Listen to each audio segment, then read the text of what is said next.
it's working. Hi. Hello. Okay. This is Lucy Petrosian. She is our first hire for the Armenian Report. And coincidentally, Lucy's first story is a story that's in Russian. So this is a great opportunity for her to take lead.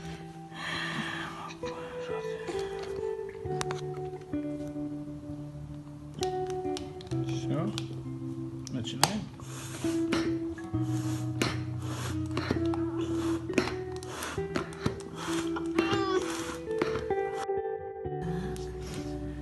Аккуратненько.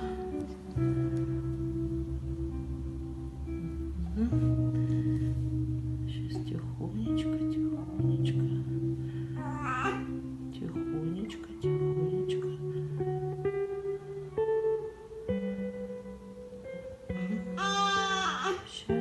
Сейчас.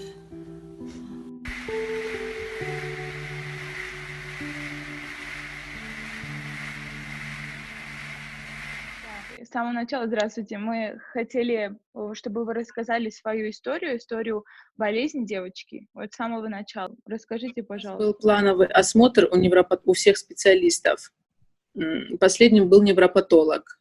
Когда она начала проверять рефлексы, она сказала, что у нее отсутствуют все защитные рефлексы. То есть она, когда выкладывала ее на живот, она не поворачивала голову ни влево, ни вправо. Она назначила нам все обследования. Анализ крови показал уже плохие результаты. Мы поехали в Ставрополь, вот как раз в Ставрополе у нас взяли генетический анализ, и через неделю нам пришел положительный результат, что у нас спинально-мышечная атрофия. А сколько врачей и какие врачи осмотрели девочку? Неврологи и генетики, педиатры, неврологи и генетики. Какие были у нее симптомы или симптомов не было? Симптом не было осмотра. Она не пыталась держать головку, не шевелила ножками. У нее не было сил кричать, плакать. Вот она спала и кушала. И то вяло кушала. Вот. Плохо набирала в весе. Сколько вообще детки с таким диагнозом живут?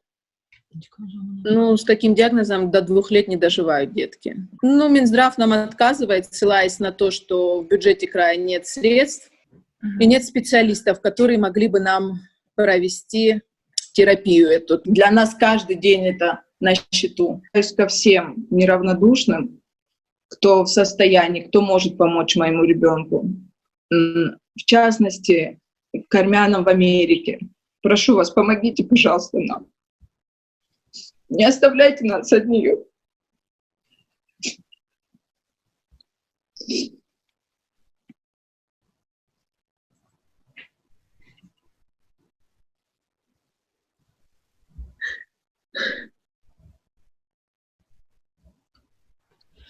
Нам не справиться без вас.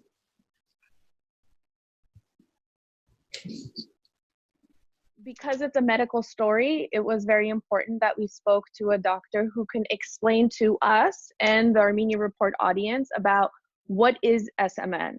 We've done our research, but when you Google it, it's a complicated condition. If you can just break it down for us, explain to us what it means so we can understand what baby Ada is battling with. Thank you, Anna, for this invitation.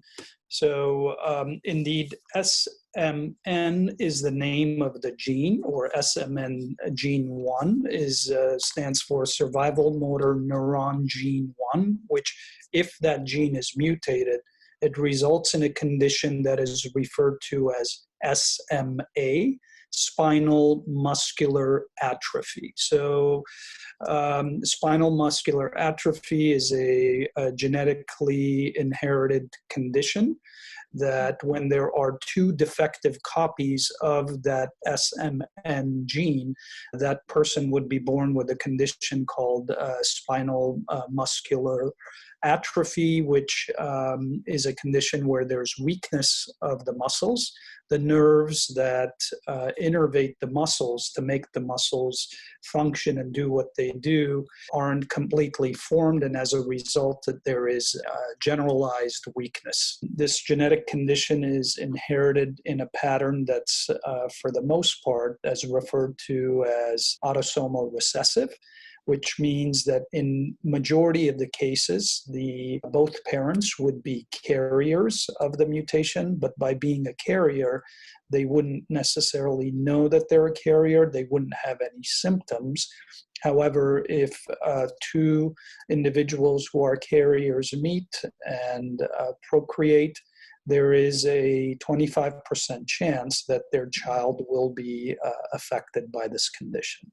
And 25% is pretty high. 25% is a very significant percentage. That's why, if indeed it is known that a family or a couple who is married and who's going to have children together, if they are known to be a carrier of a serious genetic condition, it is recommended that the proper precautions are taken or the proper steps are taken to make sure that they prevent having a child that may be born seriously ill. There are ways of preventing this? So there are ways that by using a technology called pre-implantation genetic testing, a test can be done on embryos before pregnancy is achieved to know of the potential embryos that a couple can get pregnant with, which ones fall in that 25% of affected.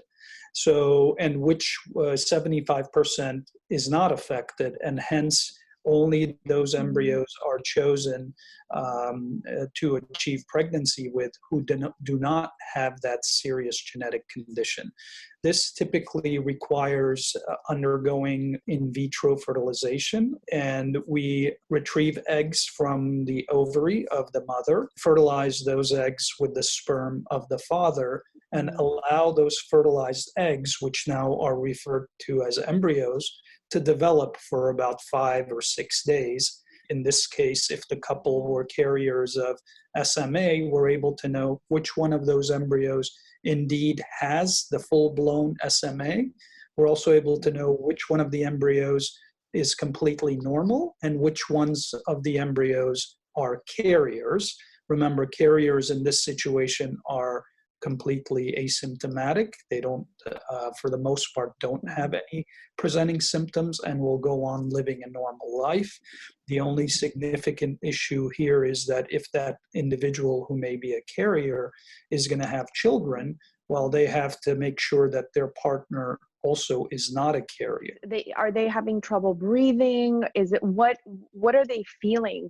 What's happening to their bodies? Let me just first say that my knowledge of SMA comes from the preventative standpoint, but typically what happens is the children develop weakness, and this muscles are essential part of living. It is the muscles that control movement, our ability to sit, walk, breathe, swallow. All these things are controlled by muscles and muscle strength. So if these basic aspects of life are impacted by the inability of the muscles to function properly, well, that child will not thrive, will not undergo the typical milestones that they're supposed to. And of course, swallowing and breathing are essential parts of living. So hence, other complications arise. And as you know, it is often fatal. There's this medication that is set to save, these babies' lives who are born with this condition. And apparently United States is first to have this medication. It's called Zolgensma, and it costs over $2 million, and it's a single shot.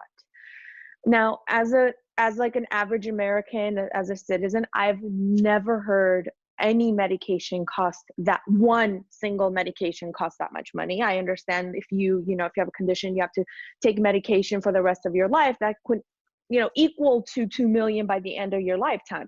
But one shot for $2 million,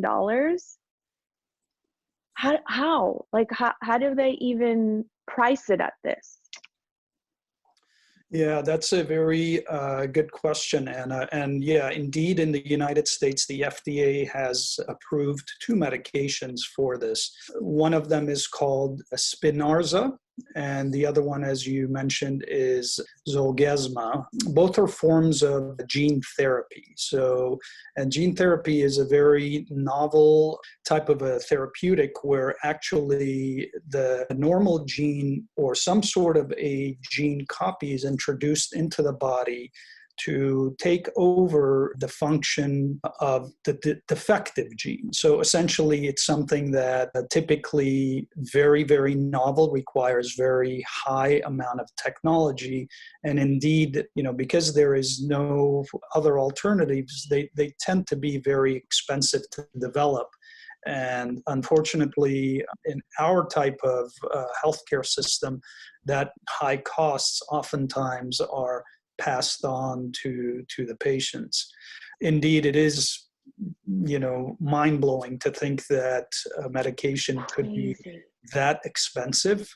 Unfortunately, there's no rationale and there's no good answer to give that would justify something like that. They're raising money right now for this medication. So they keep saying that this is the medication they need, but they cannot get it until they have the $2 million. Last time I checked, they had raised over 500,000 in Russia. And so now they're seeking the Armenian diaspora in the United States and helping raise money for the baby because she is already at 6 months and typically they do not live past a year and a half, max 2. And, really, if they've been approved for the medication, that is, that's fantastic news. And hopefully the medication works. Also, just with anything else in medicine, no treatment, is 100%. We just pray and hope that, this is a good fit for this young child and that it is effective and symptoms improve and they thrive. One of the most common presenting symptoms are floppy arms and floppy legs and inability to walk because the muscle function is adversely impacted there. Of course, swallowing and breathing is negatively impacted because, again, the act of swallowing requires a group of muscles to work, hand in hand to chew the food, which requires muscles, and then send that food, back into our digestive system. In addition, breathing is controlled by muscles, right? So there's a muscle called the diaphragm, and all the muscles in our rib cage, these work together in controlling inspiration and expiration. And hence, if these muscles are impacted, then we're not going to breathe normally. And hence, the respiratory organs and the digestive organs can be adversely impacted. So let's say a child from age 0 to 1.5 max is suffering with this. And then you get her this gene therapy shot and you save a life and it works. Miracle, it works, it's fine. Does all those things that you mentioned, right? Their breathing, their arms and their legs, does it go back to normal or it's forever impacted or we don't know? That's a great question. And like I said, the treatments that we have, the FDA treatments that we have are gene therapies. So in one facet or another, their job is to actually correct the work or the way that abnormal gene works. So theoretically, they should be correcting the abnormality. However, just like everything else in medicine, there's no 100% cures. I really hope they're able to raise this money for baby Ada and save her life. How much are we at? 573. So that's where they're at. That's great. I really commend them for, being resilient and fighting through this for their child, obviously. And ultimately these types of medications potentially are life-saving. Without them, and SMA can be fatal. I just pray for them and I wish the best for them. I really hope that they're able to obtain the medication. And from our end, Anna, please keep up the great work that you're doing in sharing the story and advocating for them. And if there's anything that we can do from the healthcare community here in the diaspora to advise or to share information, please let me know and we can arrange for that to take place.